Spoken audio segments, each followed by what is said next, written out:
Hello friends, welcome back to my channel. मेरा नाम नैतिक शाह और आज हम बात करेंगे एक इंपॉर्टेंट जजमेंट के बारे में जो चैरिटेबल ट्रस्ट और यूनिवर्सिटी के लिए एक लैंडमार्क डिसीजन बना। सोच के देखिए, अगर कोई चैरिटेबल ट्रस्ट अपना पैसा एक्यूमुलेट करती है और उसको बाद में यूज करती है तो क्या उस पर टैक्स लगेगा या नहीं। एक ऐसे ही जजमेंट पर पुणे आईटीआई ने एक डिसीजन लिया और केस का नाम है Yashwantrao Chavan Maharashtra open university versus CIT. तो चलिए शुरू करते हैं। इस केस का बैकग्राउंड यह है कि यशवंतराव चौहान महाराष्ट्र ओपन यूनिवर्सिटी एक स्टेट यूनिवर्सिटी जो महाराष्ट्र गवर्नमेंट के सपोर्ट से चलती है और ये रजिस्टर्ड है अंडर सेक्शन 12E में। इन्होंने असेसमेंट किया 2017-18 में 90.7 करोड़ अमाउंट एक्यूमुलेट किया, यानी वो पैसा तुरंत यूज नहीं किया, उसको फ्यूचर के लिए set aside. Income tax act में सेक्शन 11 सबसेक्शन 2 और सेक्शन 11 सबसेक्शन 3 ये कहता है कि 5 साल में आप चैरिटेबल प्रोसेस के लिए यूज कर सकते हो। बट उस वक्त ये भी एक ऑप्शन आया कि आप ये 6 इयर्स का भी चांस ले सकते हो। बट प्रॉब्लम तब आई कि जब इन्होंने 2022-23 में ये पैसा यूज किया जो टेक्निकली 6 ईयर था। सीपीसी यानी सेंट्रलाइज प्रोसेस सेंटर ने रिटर्न प्रोसेस करते वक्त बोला कि 5 साल के अंदर ये पैसा यूज नहीं हुआ है तो इसे एज अ डिप्ट इनकम माना जाएगा और इस पर टैक्स लगेगा। इस पे इनका ये आर्ग्यूमेंट था कि हमने ये पैसा 31 मार्च 2023 से पहले यूज किया है जो 6 ईयर था, और ये भी कहा कि उस वक्त का लॉ था वो अलाउ करता है कि आप 6 ईयर में यूज कर सकते हो। और जब 2022 के बाद अमेंडमेंट आया तो 6 ईयर का ऑप्शन हट गया और ये प्रोस्पेक्टिव है ना कि रेट्रोस्पेक्टिव। मेन इश्यू ये था कि क्या अमेंडमेंट जो सेक्शन 11 सबसेक्शन 3 जो 2022 में आया और इसमें 6 ईयर का ऑप्शन हटा दिया गया तो क्या पिछले साल का एक्यूमुलेशन उस पर अप्लाई होगा, और अगर 6 ईयर में अमाउंट यूज किया तो क्या उस पर टैक्स लगेगा।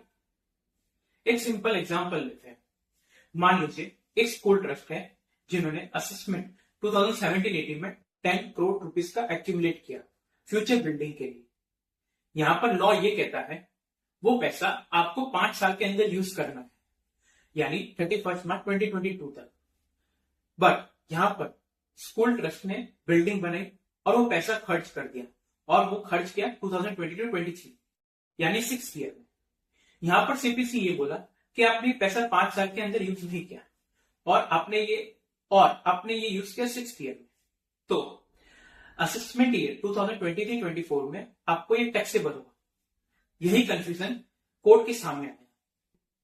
आईटीआई पुणे ने केयरफुली लॉ को देखा और कहा जब ट्रस्ट ने 2017-18 पैसा एक्यूमुलेट किया था तब का लॉ अलाउ करता था कि आप 6 ईयर तक का यूज कर सकते। बट फाइनेंस एक्ट 2022 ने जो अमेंडमेंट किया है जो कि 6 ईयर का ऑप्शन हटा के 5 ईयर का लिमिट ला दिया है, वो प्रोस्पेक्टिव है। मतलब असेसमेंट ईयर 2023-24 के बाद एक्यूमुलेशन के लिए ही लागू, क्योंकि यूनिवर्सिटी ने पैसा 31 मार्च 2023 खर्च कर दिया था, इसलिए उनको टैक्सेबल नहीं माना जा सकता। ट्रिब्यूनल ने एक बात और नोटिस की और एक ये कहा कि अगर टैक्स लगाना ही होता तो असेसमेंट ईयर 22-23 में ही लगते जब 5 ईयर पूरे कंप्लीट हो गए थे, ना कि असेसमेंट ईयर 23-24 में। यहां पर फाइनल वर्डिक्ट ये था कि एडिशन ऑफ 90.7 करोड़ को डिलीट कर दिया गया और ये केस असेसी के फेवर में गया। फ्रेंड्स, इस केस से हमें एक इंपॉर्टेंट लेसन मिलता है। लॉ को हमेशा उस वक्त के कॉन्टेक्स्ट में समझा जाता है जब एक्शन लिया गया था। रेट्रोस्पेक्टिव अमेंडमेंट कभी भी ऑटोमेटिकली एज्यूम नहीं होती जब तक लेजिस्लेचर क्लियरली न बोले।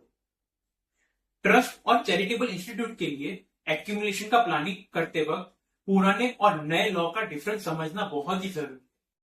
सिंपल शब्दों में कहूं तो अगर आपने पैसा पुराने लॉ के हिसाब से सही टाइम पे यूज किया है तो आपको रेट्रोस्पेक्टिव अमेंडमेंट से नुकसान नहीं होगा। तो फ्रेंड्स, ये था case of Yashwantrao Chavan Maharashtra open university versus CIT. ये एक ऐसा डिसीजन था जो चैरिटेबल ट्रस्ट और एजुकेशन इंस्टीट्यूट के लिए एक पॉजिटिव डेवलपमेंट है। आपको क्या लगता है, क्या गवर्नमेंट को एक ऐसा ही अमेंडमेंट रेट्रोस्पेक्टिव बनाना चाहिए या नहीं? अपने ओपिनियन कमेंट में शेयर करें।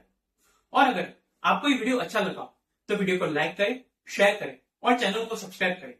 मैं नैतिक शाह आपसे मिलता हूं अगले वीडियो में एक नए केस स्टडी के साथ। तब तक के लिए थैंक यू।